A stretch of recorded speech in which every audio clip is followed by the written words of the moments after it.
Assalamu alaikum viewers, welcome back to my channel. Today I'm going to share with you the recipe of Zarda, which is also sweet rice. For those of you who don't know what Zarda is, it's actually sweet rice cooked in a syrup of sugar, and it's usually served in weddings and occasions like birthdays or any special occasions. So it's one of my favorite desserts. I love eating Zarda, but I don't cook it a lot. I just make it maybe twice a year or something. So today I was making it and I thought about sharing the recipe with you guys. So those of you who like Zarda and those of you who know what I'm talking about are gonna enjoy this recipe. Even if you haven't tried Zarda or you don't know what Zarda is, make sure you try it. You never know, you might like it. So let me show you the ingredients for Zarda. These are the few ingredients that we need. We'll start with 2 cups of white rice, and I have soaked this in water. This has been soaked for like 30 minutes, not more. Soaking actually helps the rice when you boil it. It quickens the process of boiling rice, and also another advantage of soaking rice in water is that the rice grain is gonna become even longer if you soak it. Next, I have over here some dry fruits, and the dry fruits that I'm taking are about 1 or 2 tablespoons of almonds. I just roughly ground it up. About 1 or 2 tablespoons of pistachios. I'm taking 1 tablespoon of desiccated coconut. I'm taking 1 tablespoon of chirongi. This is also a special dry fruit or a nut that tastes like almonds, and it's specially used in desserts, and I like putting it in all my desserts. Next, I have about 1 tablespoon heaped of black raisins. So these are black raisins, and my sister-in-law Yasmin, she told me whenever you make Zarda, make sure you put black raisins, not the green or brown ones, the black raisins. So I'm putting 1 tablespoon of these, and this quantity is totally up to you. How much you like, whichever nut you like, you can put. If you don't like anything from here, you can omit it. If you like something, you can double the quantity as well. So there's no specific quantity for these nuts. Next, I'm gonna take about 1.5 cup of white sugar. I've taken here 6 ounces of khoya, and I have just roughly cut it into small pieces like that. Then I have over here about 5 green cardamoms. I'm taking about 3 cloves, 1 cup of milk.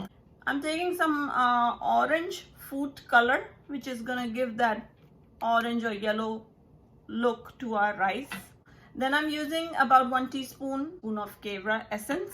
Next, I have over here, these are called ashrafis, and this is something that we use especially for dessert. So it's very sticky and slimy, but when you open it, it's going to be like chunks and bits and pieces of a jelly-like sweet, and you're supposed to just garnish it on your dessert.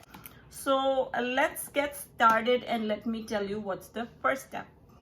We're gonna start with a pot full of 6 cups of water. I've taken 6 cups of water, and what I'm gonna do over here is, right now it's on medium, but we're gonna turn it on high, and we'll add our soaked rice to this.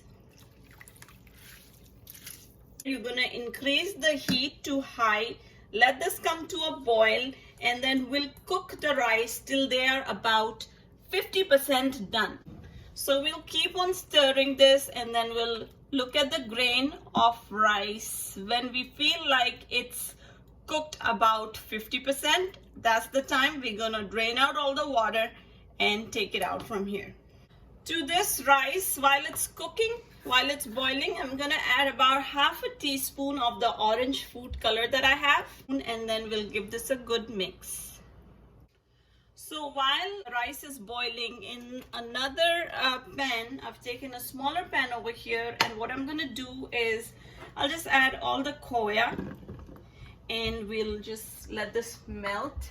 When this becomes soft, we'll take it out. So right now we're just kind of roasting it. For this recipe, I almost forgot that we are going to be using ghee. I'm using ghee over here. You can use butter or margarine or oil, but this recipe gives good results with ghee. I'm gonna add a little bit of ghee to this khoya.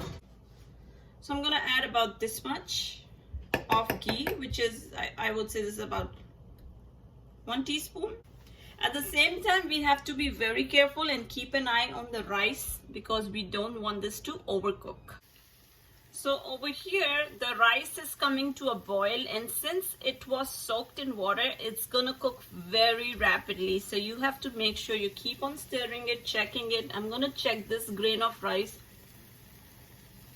I think it's done, and now is a good time to take it out. I'm gonna turn the heat off, and I'm gonna go ahead and strain this, drain out all the water, and my khoya over here is cooking on low heat because I don't want this to burn. In the same pot, I turned it on very low because I'm working on with the khoya right now. The khoya is very nice and soft. At this point, I'm gonna just take it out in a plate. I'll turn the heat off. So what I'm doing right now is this khoya, I'm taking little by little, whatever I can, make small balls like this and just put them in this plate.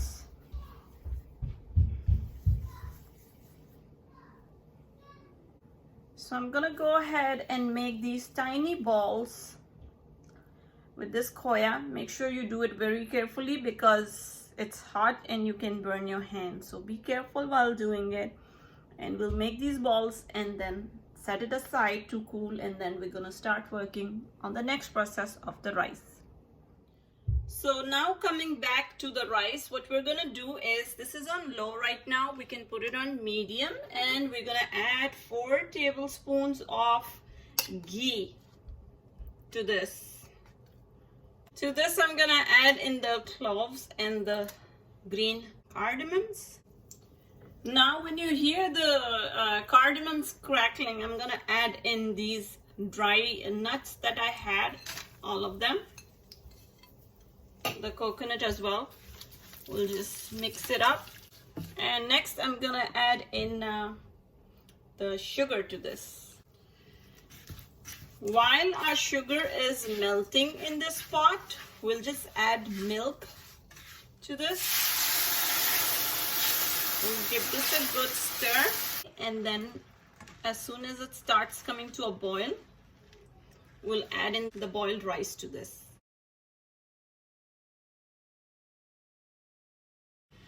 Now we'll give this a good mix. We're gonna cover this up and let this cook. So I'm gonna turn the heat on low, and this is gonna cook like that for about 20-25 minutes, and then we'll open the lid and after 20 minutes and see how it looks like. So it has been about 20 minutes now, and I'm going to see what the rice and the zarda is looking like. So the rice is cooked now, and yeah, it was cooking on low flame, so it was kind of cooking in steam, and it was only 50% left that needed to be cooked, and I can see that it's already done. So right now I'm going to add in some kebra essence, about half a teaspoon. And then I'm going to turn the heat off, mix the rice again because we added kewra. I'm going to turn the lid back on, and we will let this stay like this for about 10 minutes. And after 10 minutes, I'm going to dish it out, and after I dish it out, I'm gonna garnish it with the khoya balls that I made and the green ashrafis that I showed you earlier. So right now I'm gonna just leave it like this. The heat is off, and we're gonna leave this like this for 10 minutes. I'll show you the final look in after about 10 minutes from now.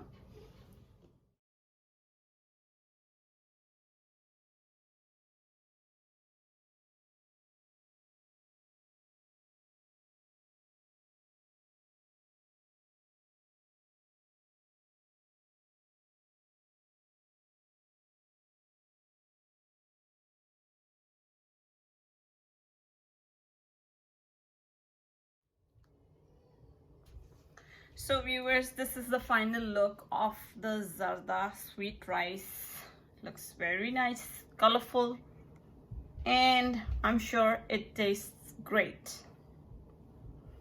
Now what I did was, for garnishing, I used those khoya balls that we had made earlier. I used those to garnish whatever was left of these khoya balls.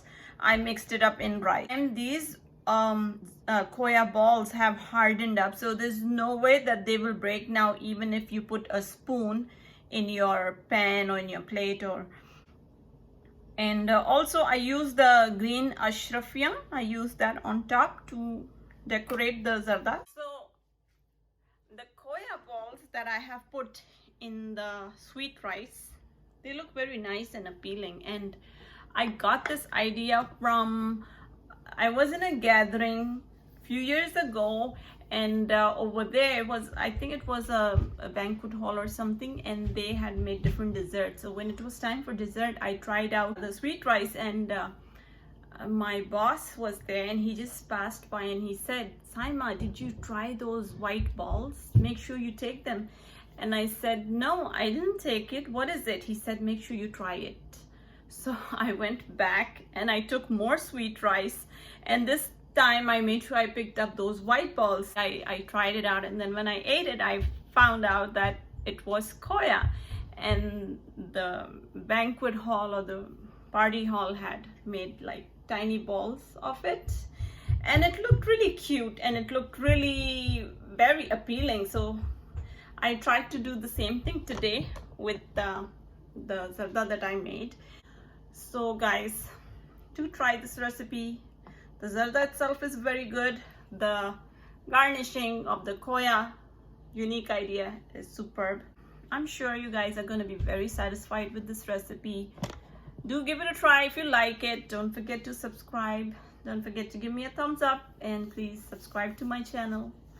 I'll see you tomorrow again, inshallah, with another exciting recipe. As always, Allah Hafiz everybody.